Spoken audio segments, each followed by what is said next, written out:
Mark had been living alone on the frontier planet for many months. His camp was small, nothing more than a circle of stones with a fire pit, a rough tent made of canvas and metal sheets, and a few tools he had managed to salvage from a broken supply pod. He was not supposed to stay here forever. He had been part of a group that came to survey this world, but after an accident during landing, he became separated. The rest of the crew had either gone missing or escaped in emergency pods. Mark did not know if they survived. All he knew was that he had to keep living, and that meant building a camp, finding food, and staying alert. The planet was wild. Trees with thick roots covered the valleys, and large beasts with horns and claws roamed the forests. At night, strange calls echoed through the air. The days were hot, and the nights were cold. Mark had grown used to it. He had learned which fruits could be eaten and which streams had safe water. He had even built crude traps to catch small animals. Every day was about survival, and every night he sat by the fire, watching the stars and hoping to see a rescue ship. That evening started like any other. The sun dipped low, casting long shadows across the land. Mark lit his fire, roasted a small piece of meat, and sat with his back against a log. He tried not to think about how long it had been since he had spoken to another human. His voice sometimes sounded strange to him when he spoke aloud. He was beginning to forget how conversations felt. He sighed, leaned forward, and poked at the fire. Then he heard it. A sound beyond the firelight. At first it was soft, like something dragging against the ground. He froze, his hand tightening around the wooden spear he had carved. The sound came again. A slow shuffle. A faint growl of pain. His heart beat faster. Many creatures hunted at night, and he had learned that firelight was not always enough to scare them away. He rose quietly, keeping the fire between him and the sound. The shadows shifted. Out of the dark stepped a figure. Mark's eyes widened. It was not a beast, not fully. It walked on two legs like a person, but it was tall, broad-shouldered, and covered in patches of dark fur. Its arms were strong, ending in clawed hands, and its face was sharp with feline features. Its eyes glowed faintly in the firelight. It was a Beastwoman, unlike anything Mark had seen before. She was limping, one leg dragging as if wounded. Mark gripped his spear tighter, unsure whether to attack or run. The creature raised a hand, palm outward, in a gesture that seemed almost human. Her voice came rough, broken, but understandable. "You, human, you are mate." Mark blinked, stunned. He thought he had misheard. "What did you say?" She stood at the edge of the firelight, swaying slightly from exhaustion. "Mate, you mine." Her words were strained, but there was certainty in her tone. Her sharp eyes locked onto his, and he saw no doubt in them. Mark's mind spun. He had been alone for so long that the sound of another voice, even one broken and strange, hit him harder than he expected. Still, he did not lower his spear. "I don't know who you are," he said slowly. "But if you're hurt, I can help. Sit down." By the fire. The Beastwoman took a shaky step forward, then another, before her leg gave way. She fell to one knee, breathing hard. Mark hesitated, then moved around the fire to her side. Up close, he could see the wound. A deep cut ran along her thigh, and dried blood had matted the fur around it. She had been walking on it for far too long. Without thinking further, Mark slid an arm under hers and helped her to the log near the fire. She sat heavily, eyes half closed, but still she murmured, "Mate." "Yes, mine." Her voice was softer now, almost as if she was speaking to herself. Mark shook his head, trying to understand. "I'm not your mate. I don't even know what that means for you, but you're safe here. Let me look at your leg." He moved quickly, fetching a strip of cloth and a small tin of boiled water he kept for cleaning wounds. He crouched by her leg and began washing the cut. She winced, but did not pull away.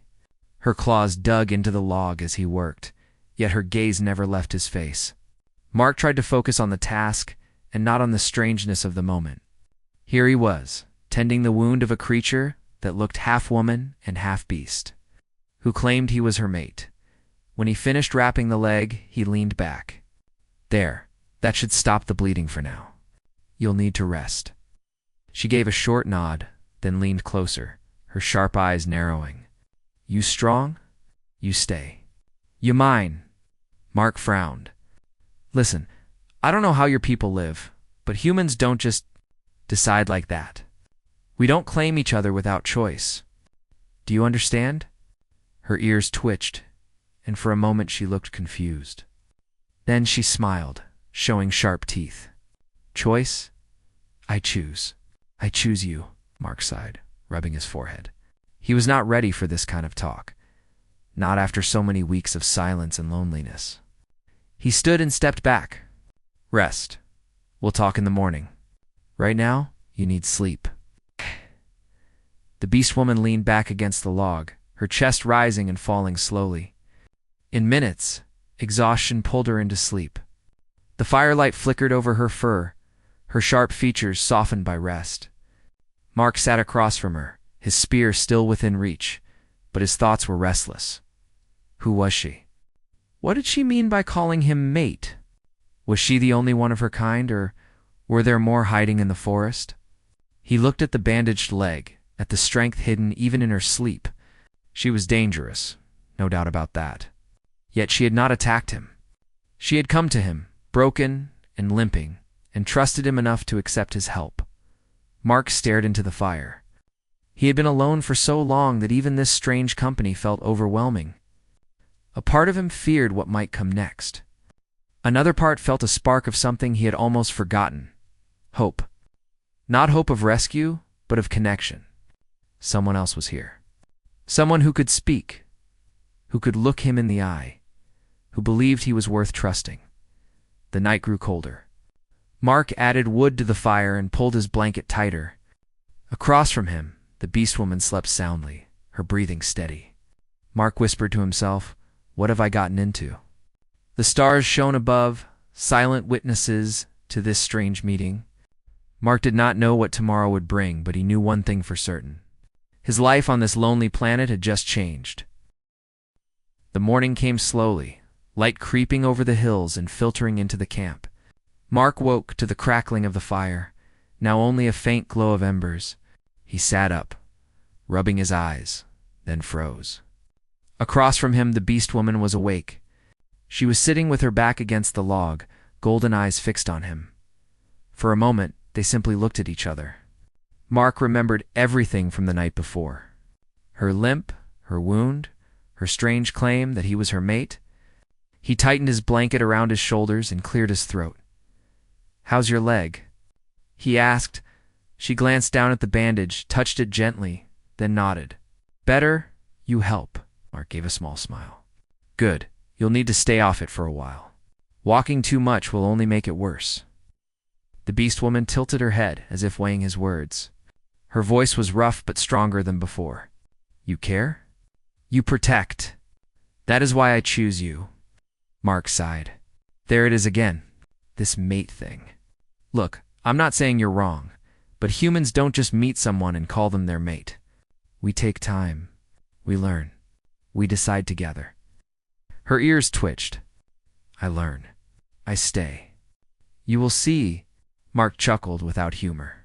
You're stubborn, aren't you? The Beastwoman smiled, sharp teeth flashing. Name is Rinna. Mark blinked. Rinna? That's your name? She nodded firmly. Yes, Rinna. You. Mark, he said. She repeated it carefully, the sound rough in her throat. Mark? Mate? Mark. Mark shook his head, though he could not hide the small grin tugging at his mouth.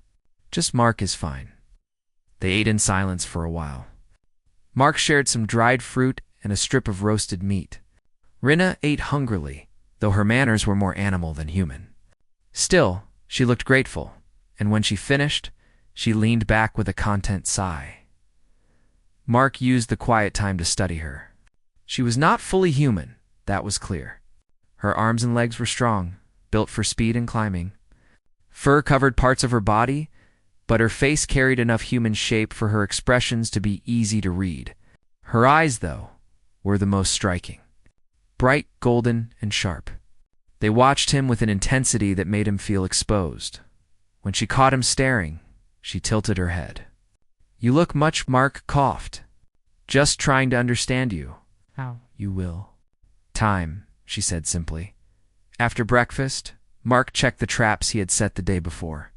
He expected Rinna to stay by the fire, but when he turned, he saw her following, leaning on a stick for support. "You shouldn't walk," he warned. "I walk slow." "I help," she replied. Mark did not argue further. He noticed how she watched his every move, memorizing the way he reset the traps or checked for tracks. She asked questions in short, broken words. "Why this branch? Why rope here?" Mark explained patiently, and she nodded, storing the knowledge by midday. The sun was high, and they returned to camp with a small catch. Mark skinned the animal while Rinna gathered wood. She moved awkwardly with her injured leg, but worked with determination. Mark felt a strange warmth watching her. She was not only recovering, but proving herself useful. Later, as they sat by the fire again, Rinna began to speak more. Her words were halting, but her meaning came through. She told Mark about her tribe hidden in the forests. They lived in groups, hunting together, protecting one another. But a short time ago, raiders from the sky attacked. Strange, armored beings with weapons of fire. Her tribe fought, but lost many. Rinna herself had been wounded in the battle and separated from her people. She had wandered for days before finding his camp. Mark listened quietly, his chest tightening. Raiders. He had heard of such things in distant reports. Mercenaries, slavers, thieves who preyed on frontier worlds. If they were here, it meant trouble. "So you're saying your tribe scattered?" Mark asked. Rinna nodded slowly. "Some alive, some gone. I search, then I find you." Mark rubbed his chin. "And that's why you called me your mate? Because you needed someone to survive with?" Rinna's eyes narrowed. "No, not need. No. Spirit tells me. Heart tells me. You are mine. Not by wound, not by fear, by choice." Mark did not know how to answer. Her conviction was startling. She spoke as if the universe itself had pointed her toward him. He felt a mix of confusion, disbelief, and something else he could not name. The days that followed built a rhythm. Mark and Rinna worked side by side. He taught her some of his survival tricks, and she taught him things too. She showed him plants he had never dared to eat, roots that could be chewed for strength, and ways to track animals through scent and sound. Her senses were sharper than his. She could hear dangers long before he noticed them. They hunted together, though Rinna could not run yet. Instead, she guided him, pointing out paths or whispering advice. When he caught prey, she praised him with a smile and a low growl that was almost affectionate. At night they shared the fire. Rinna often told stories of her people in her broken speech. She spoke of great hunts, of songs sung beneath the stars, of bonds that lasted for life. Mark shared stories of Earth, of cities filled with light, of oceans stretching beyond sight. Rinna listened with wide eyes, as if trying to imagine such a place. Their bond grew quietly, step by step. Mark still resisted the word mate, but he could not deny the comfort of her presence. He was no longer alone, and even though she was different, they were beginning to understand each other. One evening, as the fire crackled, Rinna leaned close. Her golden eyes shone. "You strong. You kind. My tribe say bond is gift. I feel bond with you." Mark looked into her eyes. He wanted to argue, to remind her that humans did not see things that way. But the words caught in his throat, because a part of him, deep inside, felt the truth of her claim. There was something between them, something that went beyond words. He turned his gaze to the fire. "We'll see what happens, Rinna, one day at a time." She nodded slowly, as if that answer was enough. The days stretched into a week. Rinna's leg began to heal, and she could move more freely. She practiced with a wooden spear Mark had made for her, thrusting and blocking with surprising skill. Mark watched, impressed. She moved like a natural fighter, even wounded, but peace did not last. One afternoon, while they were checking traps, Rinna froze suddenly. Her ears twitched, and her nose lifted to the wind. "What is it?" Mark whispered. Her voice was low and tense. "Raiders. Smell. close. Mark's blood ran cold. He scanned the trees, heart pounding. If raiders were near, they were in danger.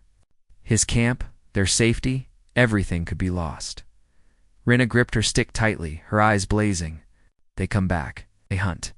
Must be ready. Mark tightened his grip on his spear. The thought of facing raiders terrified him, yet he knew one thing for certain. He was not running.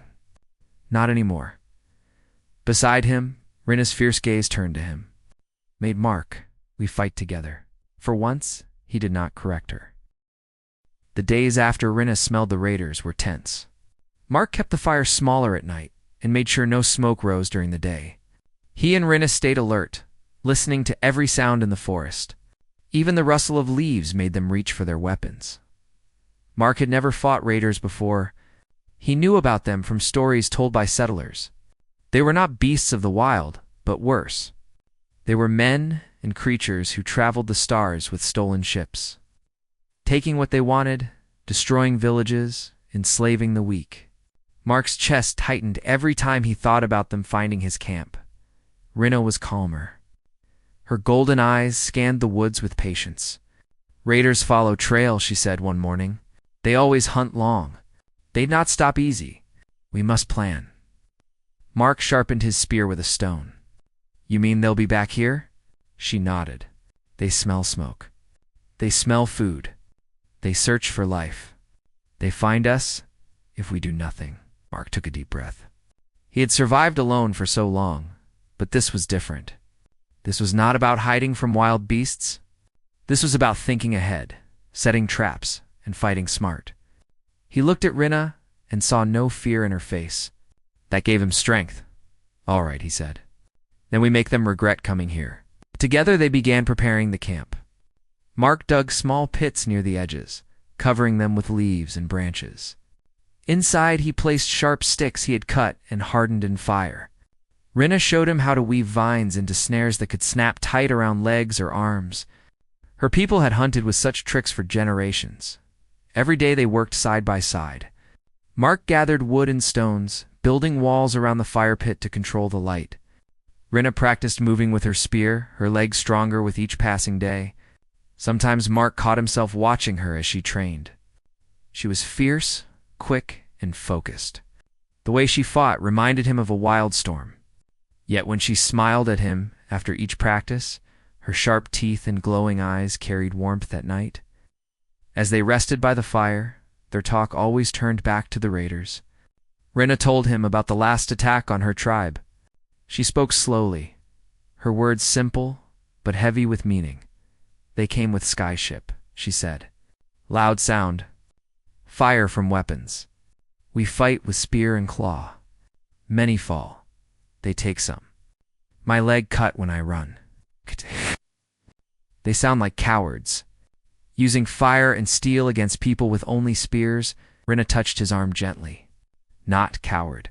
Just cruel. They not care who they hurt. That is why we fight smart. Her words burned in Mark's mind. He could not run from this. If the raiders were truly near, they would not only take Rinna, but him as well. If they wanted slaves, he would be a prize too. He would not allow that. The next morning, Mark climbed a hill near the camp to scout the land. From there, he could see the wide forest stretching far, with rivers cutting silver lines through the trees. At first, he saw nothing unusual.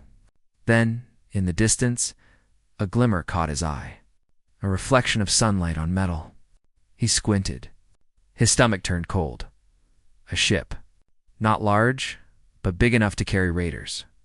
It rested in a clearing, smoke rising from its engines. Mark hurried back to camp. Rinna, he called. I saw it. Their ship. Not far from here. Rinna's ears twitched. She picked up her spear. Then time is short. They spent the rest of the day preparing. Mark dragged logs to build a barrier around one side of the camp. Rinna set snares on the other.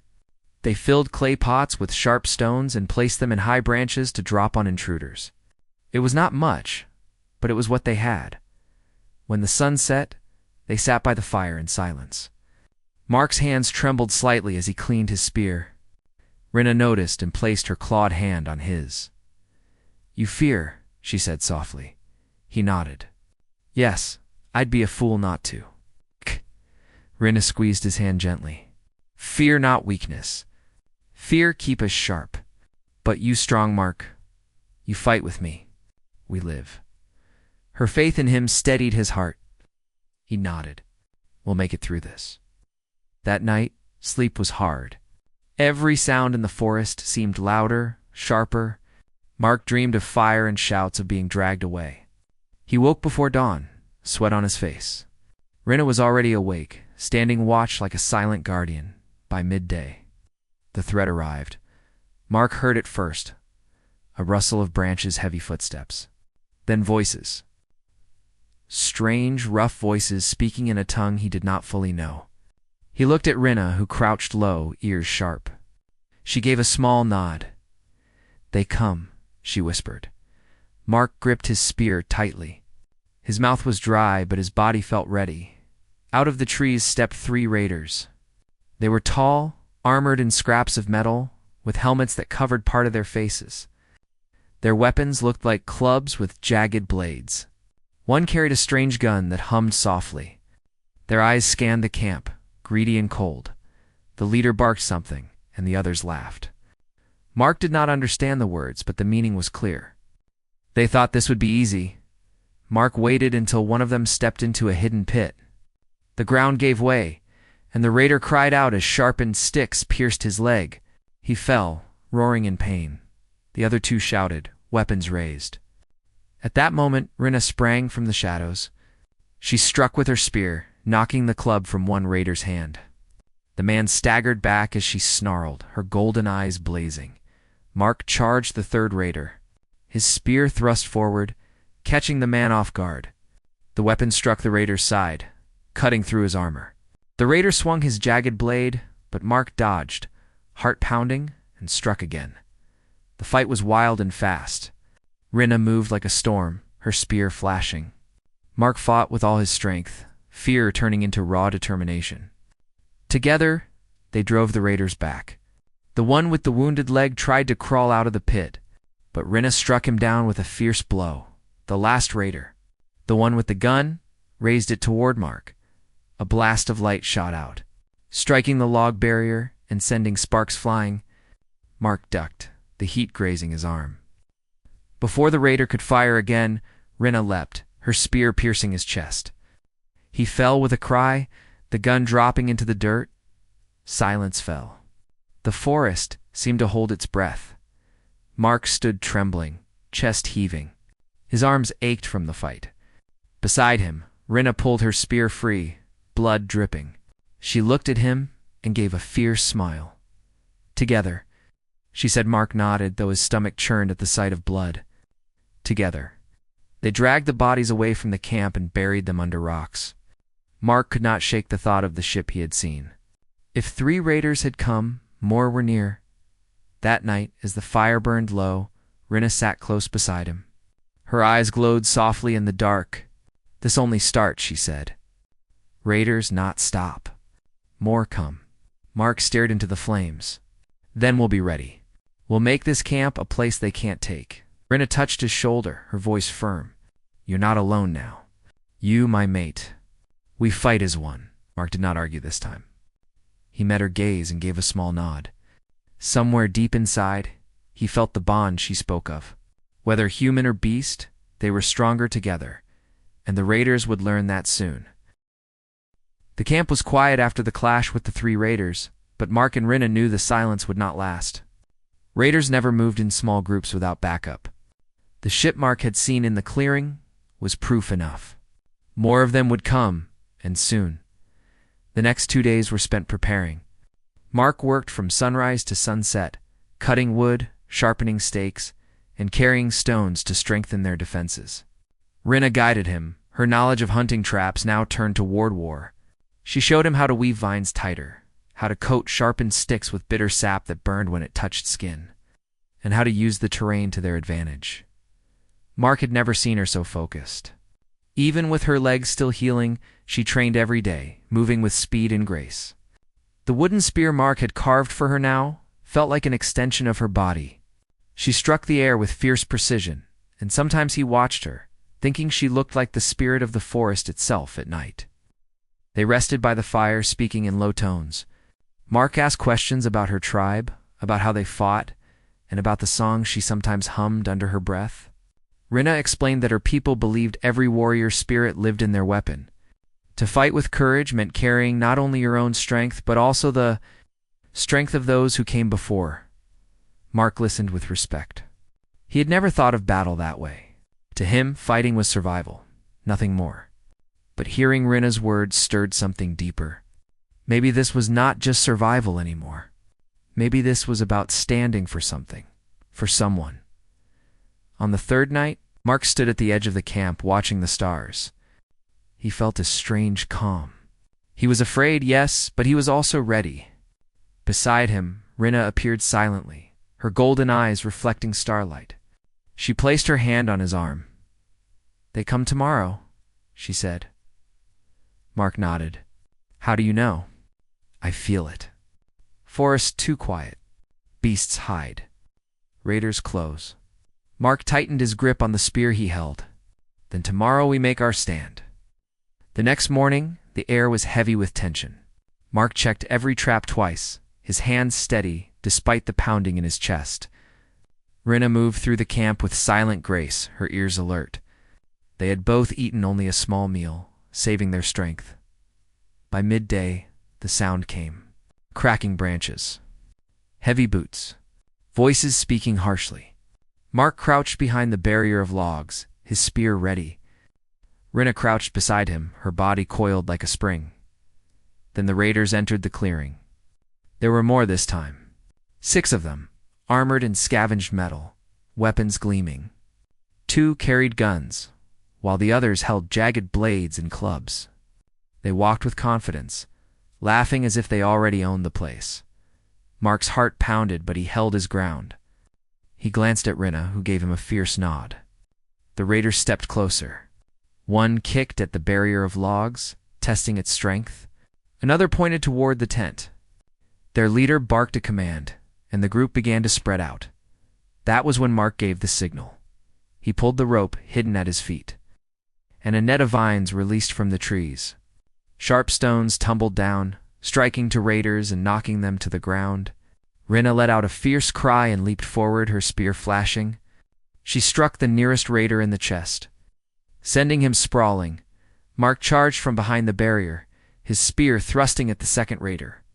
The man swung a club, but Mark blocked it with the shaft of his weapon and shoved hard, driving the point into the raider's side.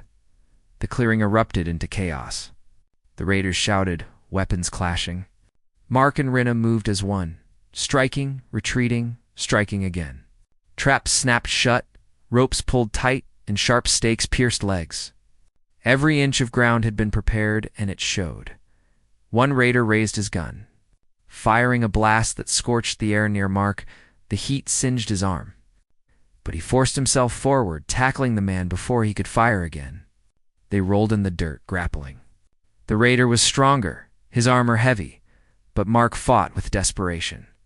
He slammed his spear against the man's helmet, denting it, then struck again until the weapon cracked. The raider went still. Across the camp, Rinna faced 2 raiders at once. Her movements were fast and fluid, her spear striking in wide arcs. She knocked one raider's blade aside and spun, driving the point into the other's shoulder. He screamed, stumbling back, but she did not stop. With a growl, she swept his legs and struck him down. The leader of the raiders shouted angrily, swinging his jagged blade at Rinna. She blocked, the clash ringing through the clearing. Mark saw her stumble, and without thinking, he grabbed a fallen club and ran to her side. He struck the leader's back, and Rinna took the chance to thrust her spear deep. The leader fell to his knees, eyes wide. Before collapsing into the dirt, the remaining raiders, seeing their leader fall, faltered. One fled into the forest, while another tried to drag his wounded comrade away. Mark did not chase them. His chest heaved, his arms heavy, but he kept his eyes on Rinna. She stood tall, her chest rising and falling, blood and sweat streaking her fur. Her golden eyes glowed with fierce triumph. For a moment, silence filled the clearing again. Only the crackle of the fire and the rustle of leaves remained. Then Rinna lowered her spear and turned to Mark. "Together," she said, her voice steady despite her labored breathing. Mark met her gaze, feeling a deep surge of pride. Together, they gathered the weapons left behind, hiding the guns beneath logs. Mark did not know how to use them, but he knew they were dangerous. The bodies they dragged to the edge of the forest, covering them with stones. When the work was done, Mark collapsed onto a log, exhaustion washing over him. His hands trembled, his body aching. He had never fought like that in his life. Yet he was still alive. Rinna sat beside him, placing a clawed hand on his shoulder. "You fight well," she said. Mark laughed weakly. "I just tried not to die." Rinna shook her head. "No. You fight with heart. You save me. You prove bond true?" Her words struck him deeply. He remembered the moment when the leader nearly cut her down, and how he had thrown himself forward without hesitation. He had not thought. He had only known he could not let her fall. Mark looked into her eyes, seeing both the fierce warrior and the loyal companion. He nodded slowly. "We're stronger together, Rinna. I know that now." That night, they sat by the fire, their bodies sore, but their spirits burning bright. The forest around them was quiet again, but they both knew it was not over. The raiders would return. The ship in the clearing was proof that more waited. Yet for the first time, Mark felt something beyond fear. He felt purpose. He was no longer just a stranded human surviving day by day. He was a fighter, a partner, someone standing for more than himself. As the flames flickered, Rinna leaned close. "You my mate, Mark. Not only by choice, by battle, by trust. Now and always." Mark did not argue. He did not laugh or shake his head. Instead, he met her eyes and said quietly, "Then I'm with you. Always." The stars above shone down, cold and distant, but in the small circle of firelight, warmth and strength grew. Tomorrow might bring more danger, but tonight they had one. Together.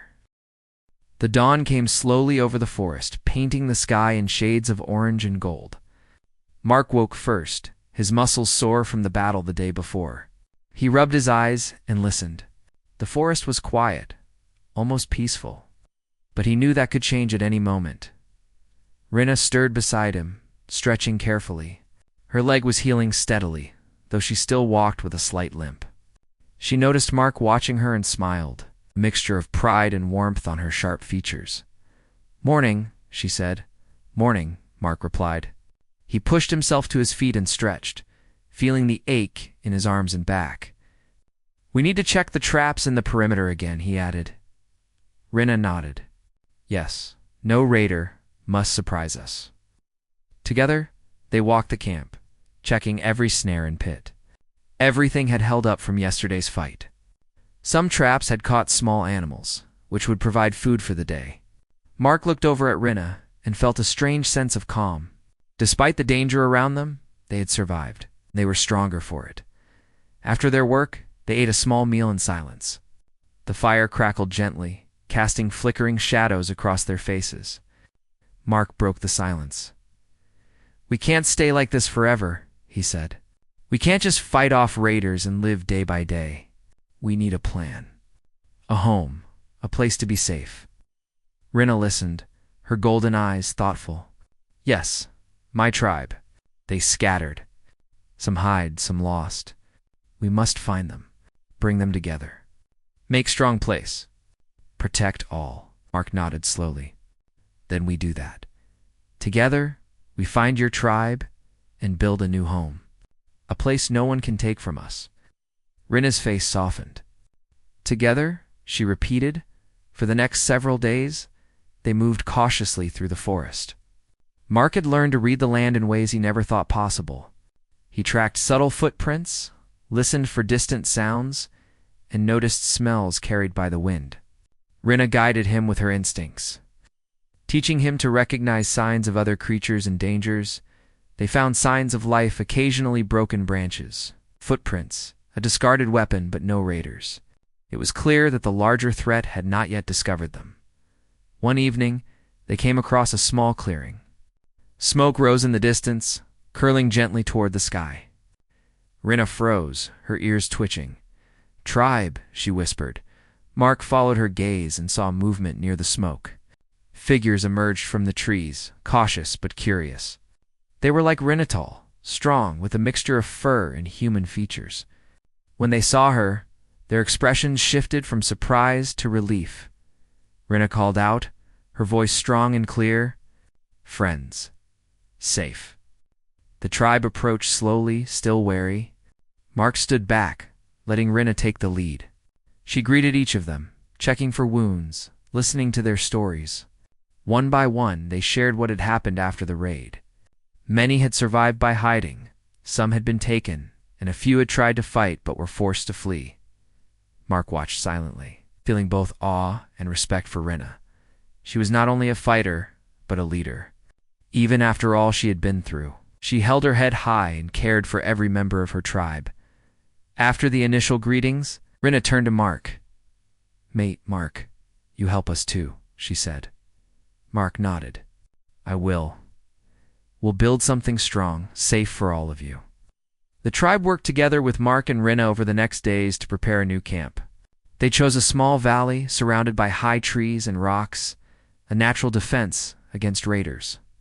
Mark helped build walls and shelters, teaching the tribe some of his techniques for survival. Rinna trained warriors in spear and trap techniques, moving with skill and authority. Life in the camp began to take shape. Meals were shared and stories were told around the fire. The tribe learned to trust Mark, and he learned to understand them. Though their language was different, gestures, expressions, and shared experiences created bonds stronger than words. Mark noticed changes in himself. He no longer felt the sharp loneliness that had haunted him when he first arrived on the planet. With Rinna and the tribe, he felt purpose. Every task, every training session, every meal shared around the fire strengthened the connection between them. He began to see the tribe as more than strangers. They were a family. One evening, as the sky turned pink and gold, Rinna stood beside Mark. Watching the children of the tribe play near the river, their laughter echoed through the valley. "They safe now," she said softly. Mark smiled, looking at the scene. "Yes, and we will keep it that way. No one will take them from us." Rinna turned to him, her golden eyes shining. "You my mate. You fight. You protect. Not just me. All tribe." Mark reached out, placing a hand on her shoulder. "And you are mine," he replied. "We protect each other and we protect them, always." Their bond, forged through survival and battle, now became something deeper. It was not only about instinct or choice, it was about trust, respect, and loyalty. Together, they were stronger than any raider or threat. Days turned into weeks. The camp grew stronger. New shelters were built, traps set around the perimeter, and lookouts posted in the trees. Mark taught the tribe some of his knowledge about plants, animals, and water sources. Rinna taught them about the ways of the forest, hunting, and defense. The tribe began to thrive. They gathered fruits, hunted animals carefully, and shared resources. Nights were filled with songs and stories. Mark joined in, learning the tribe's songs. And Rinna taught him the rhythms of their drums and chants. Through it all, Mark and Rinna's relationship deepened. They moved and worked in sync, protecting each other, trusting each other's strength. Their bond became a model for the tribe, showing how humans and beast folk could work together, fight together and care for one another one evening. As the sun set behind the hills, Mark and Rinna stood at the edge of the camp, looking out over the valley. The firelight from below glowed softly. The sounds of the tribe filled the air. "This is good," Mark said. Rinna nodded, leaning against him. "Yes, strong, safe, home." Mark smiled. "We made it through. Not just surviving, but living." Rinna's eyes met his. "Together. Always." Mark held her hand, feeling the warmth and strength in her grip. "Always," he replied. Above them, the stars began to appear, bright and endless. For the first time since arriving on this world, Mark felt a deep sense of peace. The dangers of the past, the loneliness, and the fear were behind him. Ahead lay a future built together with Rinna and the tribe, a future of trust, courage, and hope. The raiders would return someday, perhaps, but Mark knew they were ready. With Rinna by his side and a community united behind them, they could face anything. They were no longer alone. Mark looked at Rinna and smiled. "We have a life now, a family, a place to stay." Rinna smiled back, teeth shining in the firelight. "Yes, all safe. Because we fight. Because we trust. Because we are together." Mark nodded, feeling the truth in her words. Together, they had survived. Together, they had built something stronger than fear. And together, they would continue to protect, grow, and thrive on this wild, beautiful planet. The fire burned low, the tribe rested, and Mark and Rinna stood together, facing the stars.